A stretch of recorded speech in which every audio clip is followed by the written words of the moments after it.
Right, I'm going to start cutting the wood for the shelves, the boards, the MDF. But I just want to talk about this bag.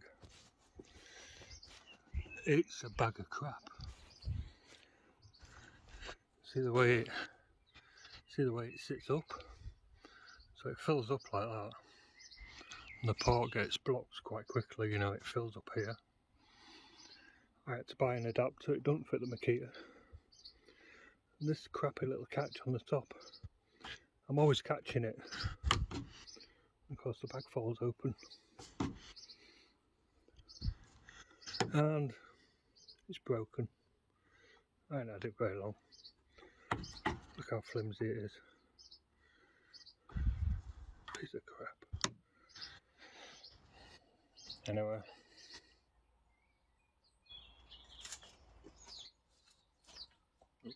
See ya.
I'm pretty happy with that.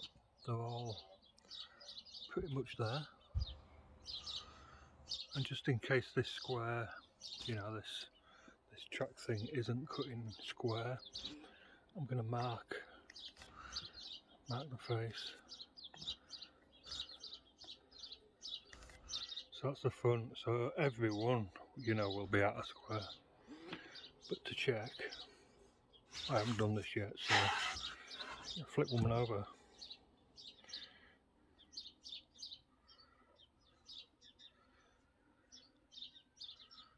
That, oops,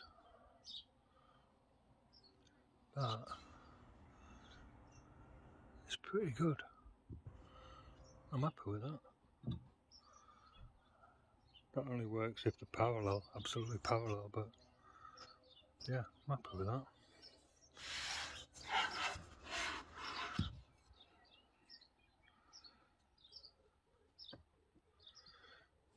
Right, I'm going to put a lip in on the front of them. Right, so I'll just update you. That's going to be the top. There's going to be like a scribing piece that goes on the top. I'll just show you that later. That's 1 shelf, 2 shelves, 3 shelves, 4 shelves. They need to be big enough to get a file in. The only thing I've got in here at the moment is this folder. Files, box files are a bit bigger, but with the 18mm shelf on top of that line, it should be just a comfortable gap there. What I did to get the spacing out, it's different to the drawing. We made them slightly bigger, which threw everything off. But I've got 1, 2, 3, 4 shelves. So if I take 4 of these, you see we're 1 short now. Oh. If I put that on there, that's going to be the top. That's going to be 1 of these.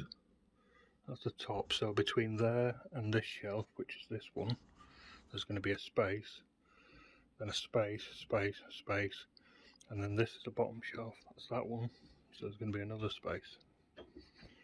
So 1, 2, 3, 4, 5 spaces. 1, 2, 3, 4, 5. Yeah. So, oops. What I did, let me put them back. Stay. Was measure.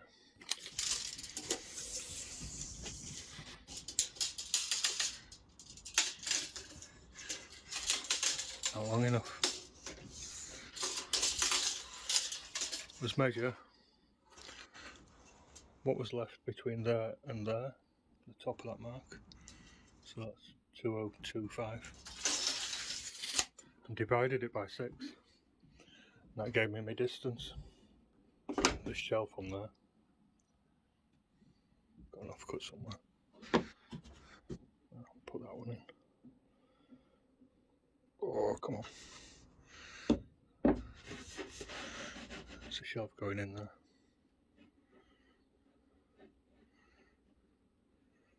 So that distance. So whatever I divided it by, plus the thickness of one of these, I drew from line to line. I think you get what I mean. Basically I deducted that from the length and divided it by the amount of spaces. Right, I've got my front edge marked there. So I'll just move that one to one side, but I keep them together.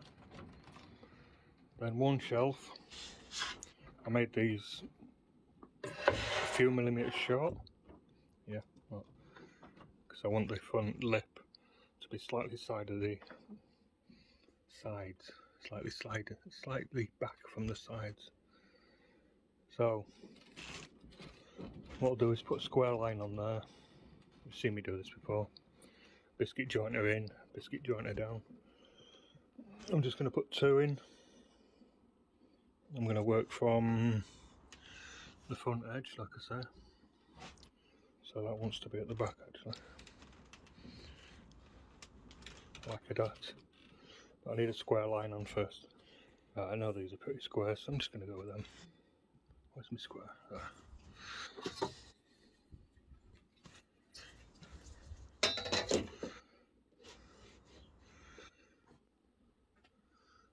That's really good. So I'm just going to use them, not bother drawing lines on. It's hard to work out where that's going to go. Right, these clamps, they're quite stiff. I can't really move that. What I'll do is the ones down first, because I'll use that as a fence, and they're in the right position. Then I'll do that, and if I push that and that does move, it don't matter as long as I keep the base of the biscuit jointer on there. You know, they should be right. Lots of biscuits.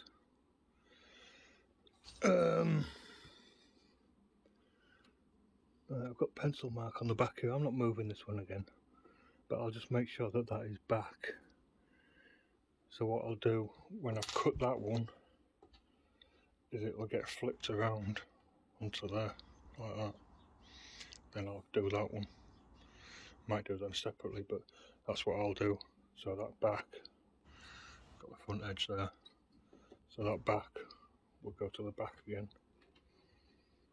That's why I lay them out like this, because you can just flip each one around, so you're not twisting and flipping them and doing all that crap.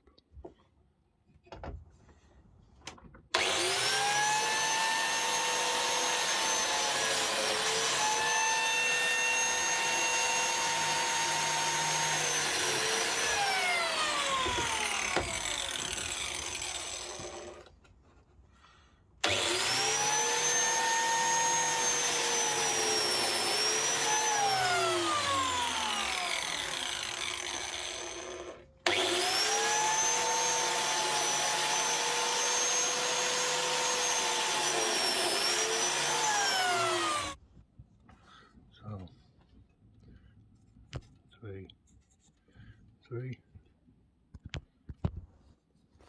Flap on film keeps slipping now.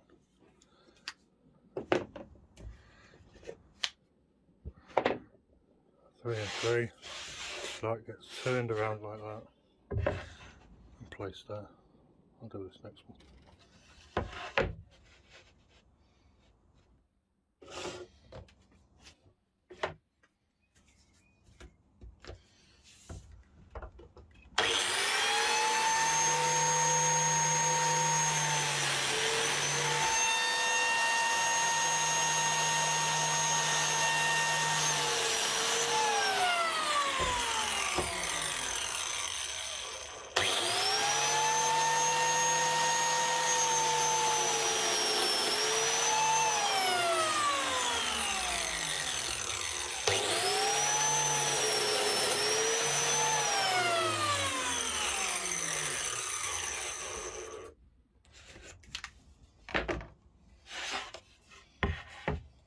Right, so this side's done. If you haven't seen me do this before, see that? Number 7. Number 7. That, because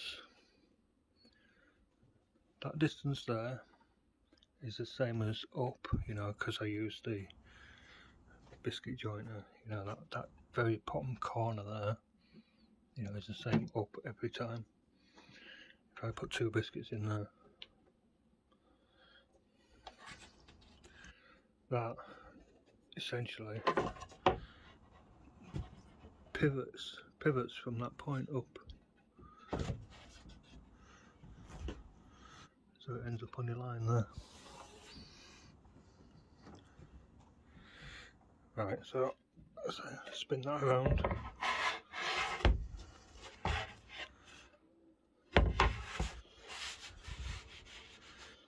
and I'll pull this over, do the other side. And I use biscuits partly because it's cheaper, partly because the 700 that I've got is too big. It doesn't do 9mm, it goes down to 10mm, which means the hole is off centre. And they're only about as wide as my pen there, maybe a little wider. But that's all the support you get, you know, you'd have to probably put 3 in really. But these are a lot wider. And it's easier because there's a little bit of giving them, cheaper, everything like that. The machine's smaller and the machine's cheaper, a lot cheaper. So not only do I use these because of those reasons, I just think they are better than Domino's for a job like this.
Alright, not bad.